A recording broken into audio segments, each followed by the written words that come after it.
Hello guys, good morning. Today is Friday.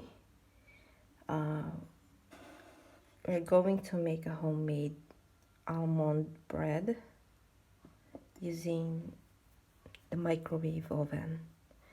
So what I have here is a tablespoon of melted unsalted butter, and we have one beaten egg, salt,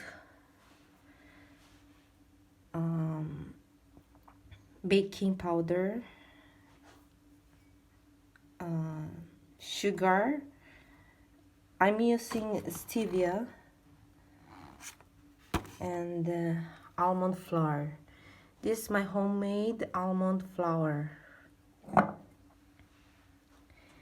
So we will gonna start.